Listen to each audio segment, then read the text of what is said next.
welcome back to the Road to Episode 7 ongoing series where I chart the road to the release of Star Wars Episode 7 The Force Awakens on December 16th, 17th and 18th of 2015, depending on where you are in the world. And there's a lot of news going on this week. The past week or two, there's been kind of rumblings, rumours about when the next and potentially final trailer for the film will be debuting online and around the world. And apparently it's going to be on Monday, October the 19th.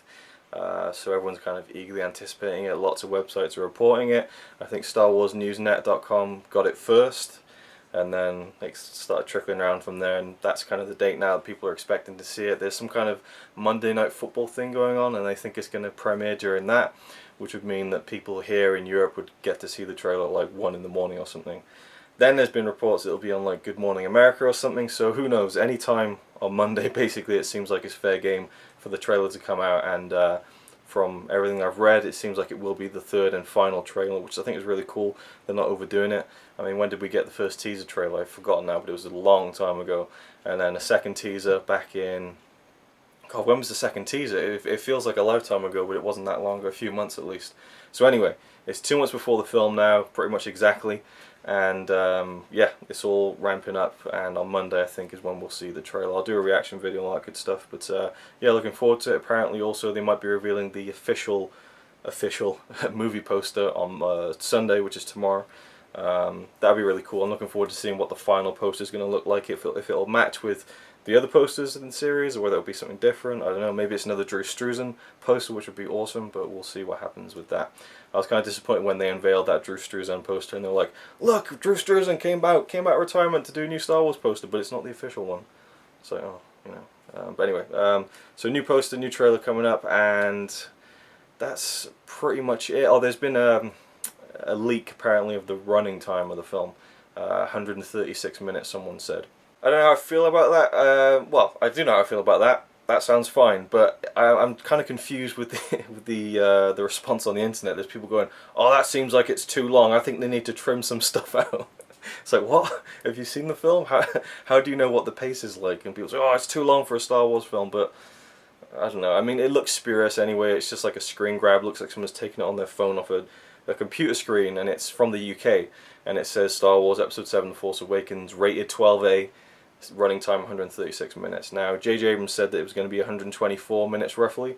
Now, if you count in credits, maybe that kind of, I mean, you can almost see there being like 14 minutes of credits, but, well, not 14, it'd be 12 minutes. But yeah, I don't know if it's the final running time, to be honest, but I'm sure it'll be somewhere around that figure. I'd only be disappointed if it was really short. You know, like, I feel like a Star Wars film shouldn't be just like an hour and a half. It should be at least 2 hours, just to fit in consistently with the whole, you know, past 6 films, I think. And I'm sure it will be around that kind of thing.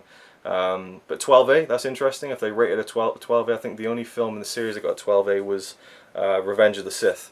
Obviously, because there's some dark stuff in Episode 3, so maybe we'll be seeing some more dark elements in The Force Awakens. I don't know. Again, it might not even be the full rating or the final rating. It could easily just have been someone typing it up and faking it. So, I mean, again, spurious stuff to say the least. But yeah, the running time, 136 minutes, maybe. I don't know. We'll see. Alright, so there's still more stuff to talk about, but I'll cover that in the next video, which I'll probably be filming straight away, or at least within the next day or so. Again, it's Saturday now, the trailer will be on Monday. I mean, it might not even be on Monday, it might just be a complete kind of fan fabrication, but I hope it is, because I'm really looking forward to it. So yeah, there'll be another video before Monday at least. Now finally, the review for this video will be the third of the adventure novels that came out as part of the Journey to the Force Awakens series. If you want to hear my thoughts on the other two, you can scroll back through the playlist of this series and see me talk about Moving Target, the Princess Leia book, and Smuggler's Run, the Han Solo and Chewbacca book. But this one is The Weapon of a Jedi, a Luke Skywalker Adventure, written by Jason Fry. And I think he wrote part of Moving Target as well. Anyway, The Weapon of the Jedi is set after the first Star Wars film, pretty much directly after it, just like Smuggler's Run, and it features Luke Skywalker going off on an adventure on his own with R2-D2 and C-3PO, and the same with the other adventure books. The prologue and the epilogue are set during the Force Awakens time period, so you get to see a bit of Leia and Han during the, you know, 30 years after Return of the Jedi in the books. But in the Luke Skywalker one, it's not. It's a C-3PO prologue, which is kind of like, oh, I really want to read something about Luke. But again, there's such a mysterious kind of aura around Luke Skywalker in the new Star Wars film. We don't know we haven't seen him, we haven't heard anything about him, there's all these rumours about what his character's going to be, if we'll even see him at all in the film. I mean, there's all sorts of speculation going on, but yeah, you don't get any clues from the Weapon of a Jedi book, to say the least. It's a prologue featuring C-3PO talking to a First Order fighter, this woman who's really interested. She's like, oh, you knew Luke Skywalker, tell me a story about Luke Skywalker. And C-3PO's like, oh, well, there's the story of, and she's like, well, I've heard that one. I've heard the Death Star story. Tell me one that you haven't told anyone before. So he tells her the story of when Luke Skywalker first used his lightsaber in combat. So it's between episode 4 and 5.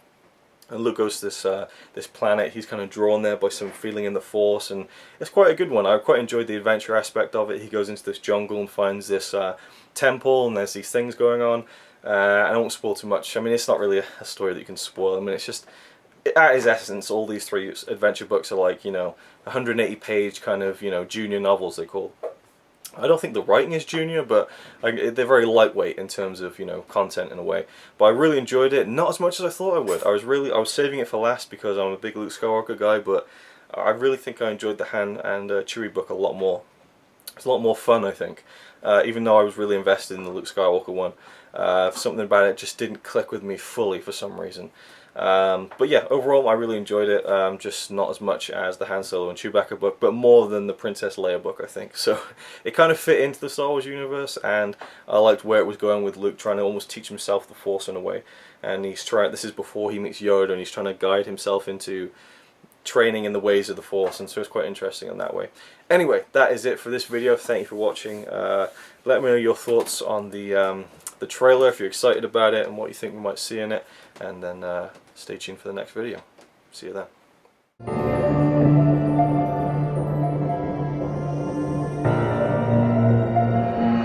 I don't know, Pod 7.